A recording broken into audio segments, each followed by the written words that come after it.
Hello, ഇന്നത്തെ നമ്മുടെ recipe മത്തിപ്പീര അതുപോലെ മീൻ പീര എന്നൊക്കെ പറയുന്നതാണ്. അതിനായിട്ട് ഞാനിതാ ഒരു 1/2 കിലോ മത്തി നന്നായിട്ട് കട്ടൊക്കെ ചെയ്ത് ക്ലീൻ ചെയ്ത് കൊണ്ടുവന്ന് വെച്ചിട്ടുണ്ട്. വരഞ്ഞ രീതിയിലാണ് വെച്ചിട്ടുള്ളത് കേട്ടോ. ഇനി ഇതിലേക്ക് ആവശ്യത്തിനുള്ള മസാല നമുക്ക് ചേർത്ത് കൊടുക്കാം. ഉപ്പ് ഇട്ട് കൊടുത്തിട്ടുണ്ടായിരുന്നു, മഞ്ഞൾപ്പൊടി ഇട്ട് കൊടുത്തു, ആവശ്യത്തിനുള്ള മുളക് പൊടി ഇട്ട് കൊടുത്തു, 1 സ്പൂണ് ചിക്കൻ മസാലയും കൂടി ചേർത്ത് കൊടുത്തു. അതിനുശേഷം കുറച്ച് പച്ചവെളിച്ചെണ്ണ ഒഴിച്ചു കൊടുത്തിട്ട് നന്നായിട്ടൊന്ന് മിക്സ് ചെയ്തെടുക്കുകയാണ്. വേറെ വെള്ളമോ മസാലകളോ ഒന്നും ചേർക്കണില്ല. ഈ ഒരു പച്ചവെളിച്ചെണ്ണയിൽ ഈ മസാലപ്പൊടികളെല്ലാം കൂടെ മിക്സ് ചെയ്ത് നമ്മുടെ മത്തിയിലേക്ക് തേച്ച് പിടിപ്പിക്കുകയാണ് ചെയ്യുന്നത്. ഇനി അതൊരു 5 മിനിറ്റ് നേരം അവിടെ റെസ്റ്റ് ചെയ്യട്ടെ. ആ ഒരു സമയം കൊണ്ട് നമുക്ക് ഇതിലേക്ക് ആവശ്യത്തിനുള്ള ഒരു അരപ്പ് തയ്യാറാക്കണം. കുറച്ച് നാളികേരവും ചെറിയ ഉള്ളിയും വെളുത്തുള്ളിയും 2 പച്ചമുളകും കുറച്ച് വലിയ ജീരകം കൂടി ചേർത്തിട്ട് ഒന്ന് ചതച്ചെടുക്കുകയാണ് ചെയ്യുന്നത്. ജസ്റ്റ് ഒന്ന് ചതച്ചെടുത്താൽ മതിയായിരിക്കും, ഒരുപാട് അരയണ്ട, അതുപോലെ വെള്ളവും ചേർക്കണ്ട. ഇതാ കണ്ടില്ലേ, ഈ ഒരു പരുവത്തിലാണ് നമുക്ക് നമ്മുടെ അരപ്പ് റെഡിയായി കിട്ടേണ്ടത്. ഇനി നമുക്ക് മീൻ ഫ്രൈ ചെയ്തെടുക്കണം. അതിനായിട്ടൊരു പാൻ വെച്ച് കൊടുത്തിട്ടുണ്ട്. അതിലേക്ക് സൺഫ്ലവർ ഓയിലാണ് ഒഴിച്ചു കൊടുക്കുന്നത്. ഇനി ഓയിൽ നന്നായി ചൂടായി വന്നതിന് ശേഷം നമ്മൾ ഇതാ മസാല തേച്ച് വെച്ചിട്ടുള്ള മത്തി ഇതിലേക്ക് ഇട്ട് കൊടുക്കുകയാണ്. 1/2 കിലോ മത്തി ഉണ്ടായിരുന്നു കേട്ടോ. അപ്പോൾ അതെല്ലാം നമ്മളിതുപോലെ തന്നെ ഫ്രൈ ചെയ്തെടുക്കുകയാണ്. ചെറിയ മീനുകളാണ് കേട്ടോ അതുപോലെ പീരുണ്ടാക്കിയ ടേസ്റ്റ് ഉണ്ടാവുക. വലിയ മീൻ പീരുണ്ടാക്കുന്നതിനോട് എനിക്ക് അത്ര വലിയൊരു ഇഷ്ടം തോന്നുന്നില്ല. അപ്പോൾ അതാ നമ്മുടെ മത്തി മുഴുവനായിട്ട് നമ്മൾ ഫ്രൈ ചെയ്ത് കഴിഞ്ഞിട്ടുണ്ട്. ഇനി അതെല്ലാം ഒരു പാത്രത്തിലേക്ക് മാറ്റി ഇനി നമുക്ക് അടുത്ത സ്റ്റെപ്പ് ഇതിൻ്റെ പീര തയ്യാറാക്കണം. അതിനായിട്ട് ഇതാ ആ പാൻ തന്നെ ഒന്ന് കഴുകി എടുത്തിട്ടുണ്ട്. അതിലേക്ക് നമ്മൾ നേരത്തെ ചതച്ച് വെച്ചിട്ടുള്ള അരപ്പുണ്ടല്ലോ, അത് ഇതിലേക്ക് ചേർത്ത് കൊടുക്കുക. പിന്നെ അതിലേക്ക് ഒരു ഇത്തിരി ഉപ്പിട്ട് കൊടുക്കുന്നുണ്ട്. ഈ ഒരു നാളികേരത്തിലേക്ക് ആവശ്യത്തിനുള്ള ഉപ്പ് മാത്രം മതിയിട്ടാ.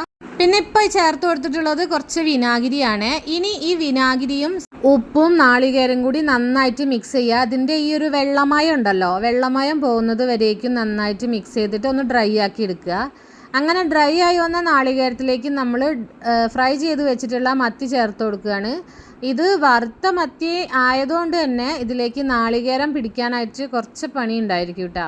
അതുകൊണ്ട് തന്നെ നല്ല രീതിക്ക് മിക്സ് ചെയ്തെടുക്കണം. പിന്നെ മീനൊന്നും ഉടഞ്ഞു പോവാത്ത രീതിയിലാക്കിയെടുക്കുകയും വേണം. അങ്ങനെ ദാ നമ്മുടെ നാളികേരം മത്തിയും കൂടി നന്നായിട്ട് മിക്സായി കിട്ടിയിട്ടുണ്ട്. ഇനി ഇതിലേക്ക് കറിവേപ്പില ഇട്ട് കൊടുക്കുകയാണ്.